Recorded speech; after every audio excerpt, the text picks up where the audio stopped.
అవనిగడ్డ నియోజకవర్గం కోడూరు మండలం కోడూరు మెయిన్ సెంటర్లో సాయి దుర్గా ఐ క్లినిక్ మరియు కళ్ళజోళ్ల షాప్ పూషాడపు వెంకట రామారావు గారి సారథ్యంలో నూతనంగా ప్రారంభం.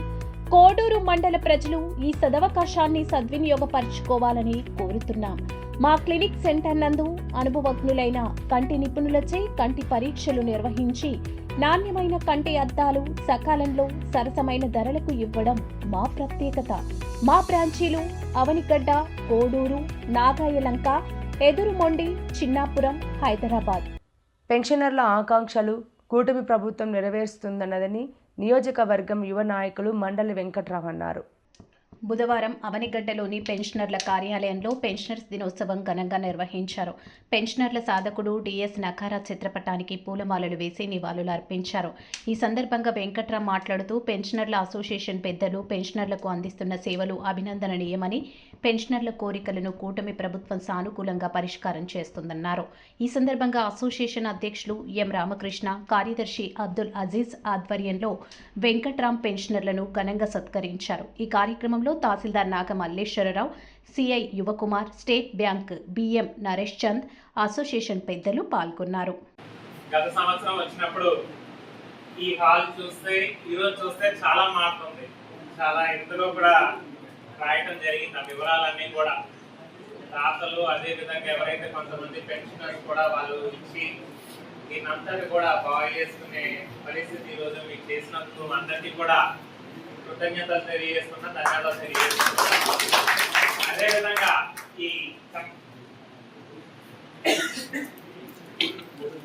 నడుస్తున్నానంటారు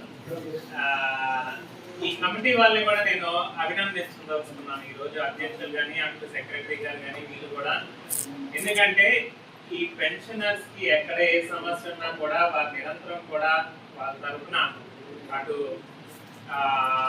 ఏ డిపార్ట్మెంట్ తో ఉన్నప్పటికీ కూడా, ఎందుకంటే ఈరోజు ఇక్కడ వాళ్ళు తెలిసిన అతిథుల్ని బట్టి అర్థమైపోతుంది.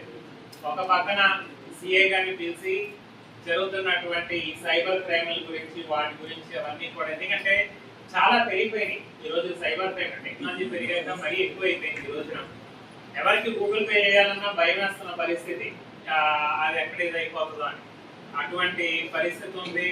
పైగా ఈ మధ్య చెప్తూ ఉన్నారు, రిటైర్ అయిపోతున్నారు అన్న 2-3 నెలలు చాలా జాగ్రత్తగా ఉండాల్సిన పరిస్థితి వస్తుంది. ఎప్పుడు ఏ ఓటీపీ అడుగుతారు, ఆ రిటైర్ అయిపోయిన వెంటనే అది అకౌంట్లు కూడా హ్యాక్ చేసే పరిస్థితులు వచ్చిందని చెప్పి చెప్తుంటే చాలా భయాందోళనగా ఉంది.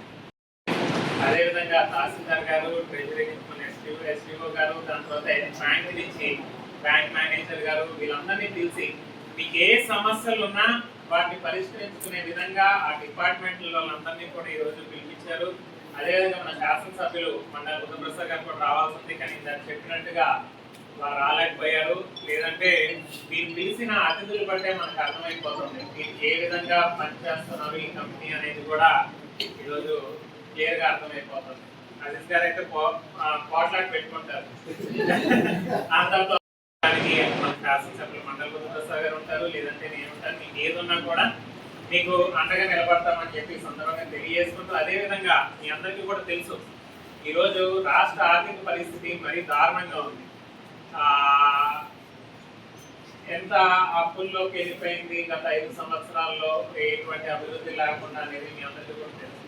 ఈరోజు కూటమి ప్రభుత్వం అధికారంలోకి వచ్చాక ఎన్ని ఆర్థిక ఇబ్బందులు ఉన్నప్పటికీ కూడా పెన్షన్ మాత్రం 1వ తారీఖు వేసేయాలని చెప్పి ఎట్టి పరిస్థితుల్లో 1వ తారీఖున పడే విధంగా ఈ రోజున ఏ జీతాలైనా ఆగుతున్నాయేమో కానీ పెన్షన్ మాత్రం నాకు తెలిసి ఆగట్లా.